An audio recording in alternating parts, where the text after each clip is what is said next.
बात करेंगे मुद्रा के गुण एवं दोषों की।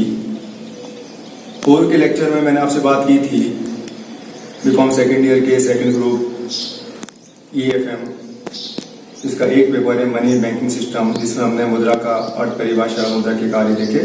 और आज हम सिलेबस के अकॉर्डिंगली हम बात कर रहे हैं मुद्रा के गुण एवं दोष। मुद्रा के गुण और दोष क्या, उसके पहले हम बात करेंगे कुछ कोटेशंस की। आप देखिए कि यहाँ मैंने कुछ कोटेशन लिखे हैं। मुद्रा एक अच्छा सेवक किंतु बुरा स्वामी है, मुद्रा एक आवश्यक बुराई है, मुद्रा एक बहुमूल्य किंतु भयानक आविष्कार है। ऐसे और भी कोटेशन हो सकते हैं। मुख्य रूप से जो बात है, जैसे मैंने पहले भी आपसे बात की थी कि कोटेशंस में जो समस्या आती है कि क्या लिखें और क्या न लिखें। सीधे सीधे क्वेश्चन अगर पूछे जाए तो आप लिख लेते, लेकिन अभी अगर क्वेश्चन आ जाता है और ये बहुत बड़ी क्वेश्चन एग्जाम में आया है, आपको ये भी ध्यान रखना है कि किस प्रकार क्वेश्चन का आंसर लिखना है। पढ़ सब रहे हैं, लेकिन किस प्रकार पढ़ के लिखना आंसर को, ये एक कला है। और अगर वो आपको कला आ जाती है तो निश्चित रूप से आप एग्जाम में अच्छे नंबर लेकर आ सकेंगे।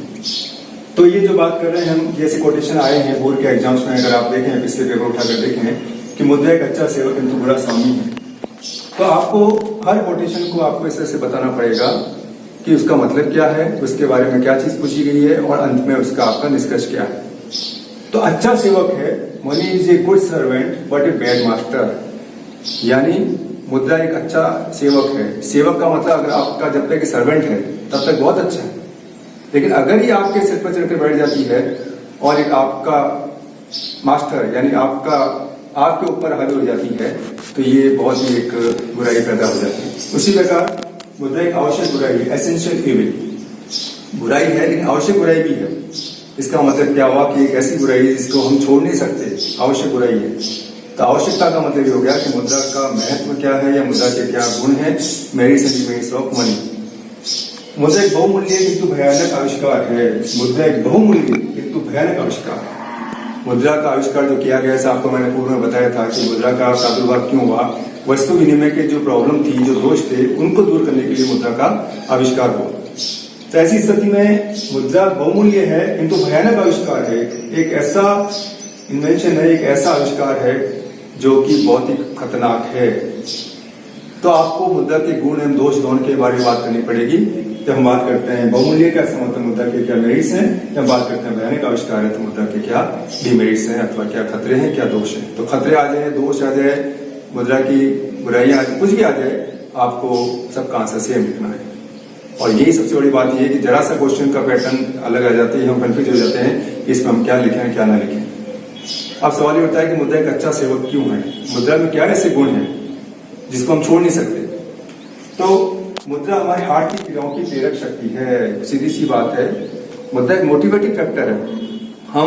आज मैं कॉलेज आ रहा हूं, मैं क्यों आ रहा हूं कि मुझे यहाँ पे सैलरी मिलती है, मैं आर्थिक क्रिया कर रहा हूं। ये कोई भी व्यक्ति, कोई भी बिजनेसमैन, कोई भी किसान, कोई भी व्यापारी, जो भी आप काम कर रहे हैं वो आर्थिक क्रिया इसलिए कर रहे हैं ताकि उनको उसका प्रतिफल प्राप्त हो सके, और वो प्रतिफल मुद्रा के रूप में प्राप्त होता है। अगर मुद्रा को आपके जीवन से हटा दिया जाए तो प्रेरणा समाप्त हो जाएगी। हम क्यों काम करेंगे, मैं अपने घर पर बैठ जाऊंगा, आप लोग कोई काम नहीं करेंगे, पढ़ लिख के फिर मतलब क्या है, पढ़ाई लिखाई करके आप क्यों पढ़ाई लिखाई कर रहे हैं कि आप एक अच्छा पढ़ाई लिखाई करके एक अच्छा करियर बनाएंगे, एक अच्छी नौकरी प्राप्त करेंगे, आप पैसा कमाएंगे यानी मुद्रा कमाएंगे। तो मुद्रा क्या हुआ, आपके सारे आर्थिक क्रियाओं की प्रेरक शक्ति है। मुद्रा वह धुरी है, इसके चारों आर्थिक क्रियाएं चक्कर लगाती हैं, यानी एक सेंटर प्लेस है, वह धुरी है। एक धुरी ऐसी है जिसके चारों जितनी भी क्रियाएं हैं, जिसकी आर्थिक क्रियाएं सब मुद्रा के और चक्कर लगा रही हैं। यानी मुद्रा को इतना सेंटर प्लेस माना गया है जिसके चारों तरफ, जिसके आवरण में चार आर्थिक क्रियाएं सारी घूम रही हैं और मुद्रा को सेंटर प्लेस में स्थान दिया गया है। अब इसमें क्या क्या चीजें आती है जब हम बात करते हैं अर्थव्यवस्था के, तो उत्पादन, उपभोग, विनिमय, वितरण, राजनीति। उत्पादन के अंतर्गत हम पढ़ते हैं एक उत्पादक की क्रियाओं का वर्णन। एक उत्पादक जब बात करते हैं, जब बिजनेस अपना उत्पादन करता है तो उत्पादन के साधनों को जुटाता है, और वो साधन जुटाने के लिए उसको मुद्रा की आवश्यकता होती है।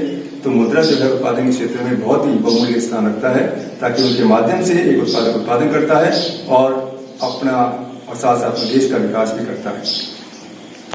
उपभोग के क्षेत्र में आज हम फ्री हैं मुद्रा के माध्यम से कि हम जैसे पहले वस्तु विनिमय प्रणाली प्रचलित थी तो हमारे सामने बहुत लिमिटेशन आ जाती थी लेकिन आज हम बाजार के राजा हैं।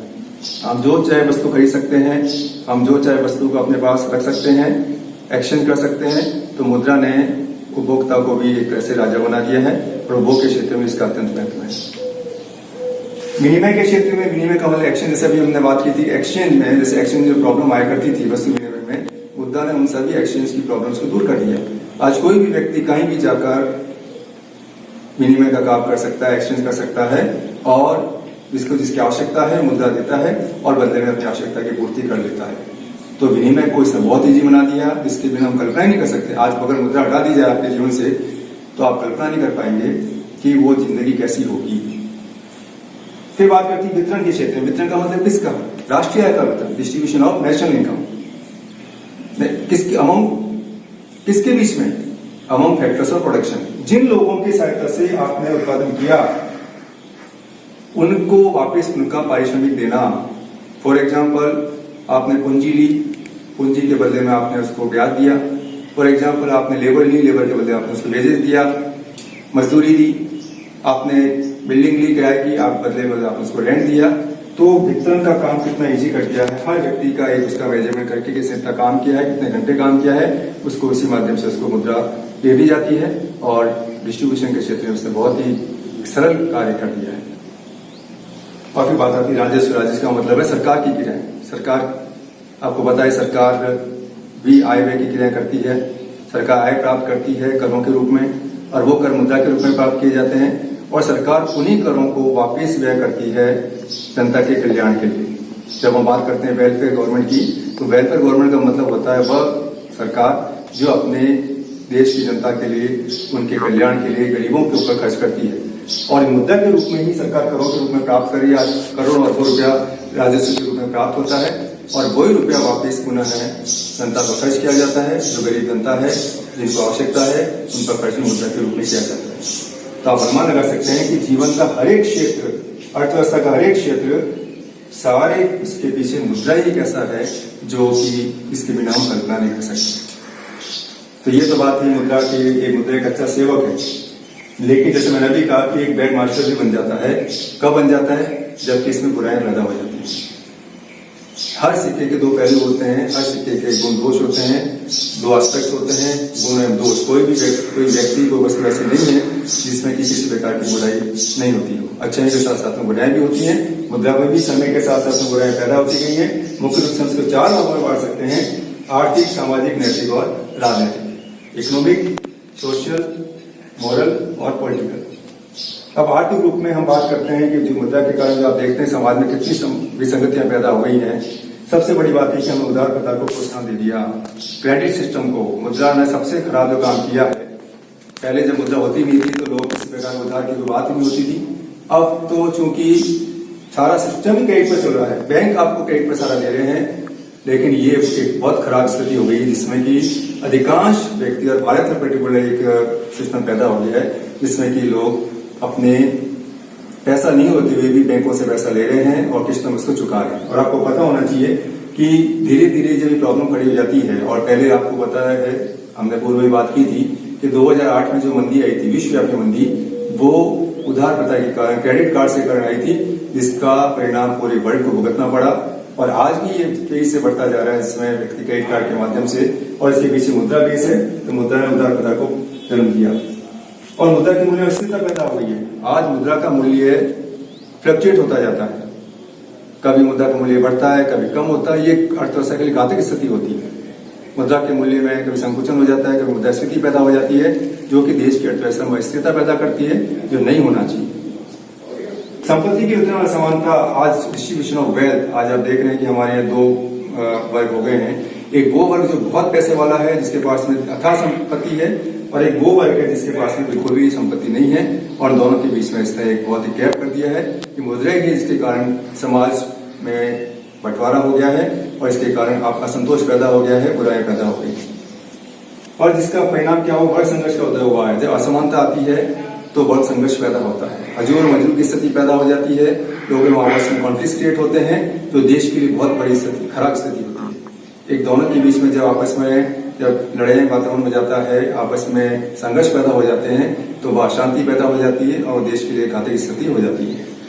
और मुद्रा सेविका से स्वामी बन जाते हैं। इस प्रकार मुद्रा जो ये सारी बुराइयां पैदा हो जाती हैं तो मुद्रा सेविका से स्वामिनी बन जाती है, जो कि बहुत ही खराब स्थिति है। अब सामाजिक की बात करते हैं तो बात आती है भौतिकवाद को प्रोत्साहन की। भौतिकवाद का मतलब ये है कि आज हम जो भी कार्य कर रहे हैं मुद्रा के लिए कर रहे हैं। आपकी एक व्यक्ति की सफलता असफलता मुद्रा से आंकी जा रही है, यानी व्यक्ति कितना सक्सेसफुल है कितना नहीं है वो भी मुद्रा से उसको मापा जा रहा है, जो कि उचित नहीं है। भौतिकता को जन्म नहीं दिया है। आज मेरे पास में ये है, कार है, वो है, सब चीजें हैं, तो ये सब भौतिकता है। मेरे पास में कोई मानवीय गुण है अथवा नहीं है उसका कोई मतलब नहीं है। और शोषण की प्रवृत्ति पैदा हुई है। जिनके पास और मुद्रा है वो और शोषण करते जा रहे हैं। अपने अंदर में जो है मजदूर हैं, जो कर्मचारी हैं, उनका शोषण करके और अधिक मुद्रा प्राप्त करके और अधिक धनी बनते जा रहे हैं। तो मुद्रा ने सामाजिक बुराई को जन्म दे दिया है। इसमें व्यक्ति जो है, कुछ व्यक्ति और गरीब होते जा रहे हैं और जो मुद्रा है, मुद्रा से और मुद्रा कमा कर वो और अधिक अमीर होते जा रहे हैं। और इससे बात की नैतिकता की बात की है। नैतिकता आज आप देख रहे हैं जितनी बुराइयां समाज में पैदा हुई हैं, चाहे वो भ्रष्टाचार के रूप में हो, रिश्वतखोरी हो, ब्लैक मार्केटिंग हो, ब्लैक मनी हो, ये जितनी भी चीजें हैं मुद्रा के कारण पैदा हुई है। देश में आज कितना अथाह काला धन है जिसकी हम कल्पना नहीं कर सकते। लोग भ्रष्टाचार के लिए रिश्वत ले रहे हैं, भ्रष्टाचार पैदा कर रहे हैं, अपने काम के प्रति बेईमान है। अधिक से अधिक मुद्दा कमाने के चक्कर में, अधिक से अधिक पैसा कमाने के चक्कर में वो अपने नैतिकता को उन्होंने खो दिया है। और इसके कारण हर व्यक्ति, अधिकांश व्यक्ति जो है वो नैतिकता गिराकर और ये ऐसा गलत कार्य कर रहे हैं जो कि उचित नहीं है। और राजनीतिक रूप से भी, राजनीति में भी मुद्रा का, जैसा आप जानते हैं कि चंदे का बोलबाला है, जिसके पास पैसा है। आज अरबों रुपया खर्च होता है चुनाव होते हैं जब, जो कि बहुत ही घातक स्थिति हो गई है। ये छोटे से छोटे चुनाव में भी बहुत करोड़ों रुपया, लाखों रुपया खर्च हो जाता है। तो जब हम बात करते हैं बड़े बड़े MP की, MLA की, इनके जब इलेक्शन होते हैं तो ये बहुत ही अरबों रुपया खर्च होने वाली स्थिति होती है। और इसके कारण आप नेता खरीदते हैं, MLA को खरीद लेते हैं, जो कि उचित नहीं होता। तो राजनीति में भी वही व्यक्ति, एक अच्छा व्यक्ति, जो ईमानदार व्यक्ति है, उसको ऐसा नहीं मिल पाता क्योंकि उसके पास में पैसा नहीं है। और जिसके पास में पैसा है वो व्यक्ति पैसा खर्च करके, वोटों की राजनीति करके वोट जीत लेता है और पद प्राप्त कर लेता है। तो कुल मिलाकर अब सवाल ही उठता है कि ये हमने गोल्डन दोष देखे, इसका मतलब ये है कि हम मुद्रा को बंद कर दें। यानी हम ये कहते हैं कि मुद्रा में इतनी बुराइयां हैं, मुद्रा में ये दोष है, मुद्रा में ये दोष है, तो हमें उसको बंद कर देना चाहिए, मुद्रा प्रणाली को समाप्त कर देना चाहिए और वापस वस्तु विनिमय की तरफ आ जाना चाहिए। अगर हम इस कल्पना करें तो एक हास्यास्पद स्थिति होती है, क्योंकि अब ये इसके बिना हम रह नहीं सकते, हम कल्पना भी नहीं कर सकते। बुराई मुद्रा में नहीं होती है। आज कोई भी व्यक्ति अगर सड़क पर जा रहा है, एक्सीडेंट हो जाता है, तो एक्सीडेंट होने का कारण इसका मतलब ये नहीं कि हम उसको सड़क पर चलना छोड़ दें। हमें देखना होगा कि आखिर प्रॉब्लम कहाँ हुई। तो प्रॉब्लम यूजर्स में हुई है, जो यूज कर रहे हैं। आपने बहुत ज्यादा अगर मुद्रा को आपने यूज आप करेंगे तो सरकारों को ये चाहिए कि वो एक स्थिति देखे कि क्या प्रॉब्लम हो रही है, असमानता की स्थिति हो रही है, तो उसके लिए सरकार को करों का बंटवारा, करों का वितरण उचित तरीके से करना चाहिए। इसी प्रकार जो ये समस्या पैदा होती है उन समस्याओं पर ध्यान देके, क्योंकि मुद्रा के बिना हम रह नहीं सकते। तो जो यूजर्स हैं उनको कंट्रोल करना होगा, तब जाके मुद्रा हम कंट्रोल कर पाएंगे, तब मुद्रा एक अच्छा से बन पाएगा। और अगर वो सामने बन गया तो हमारे लिए खतरनाक स्थिति पैदा हो रही है और आगे बढ़ जाएगी। धन्यवाद।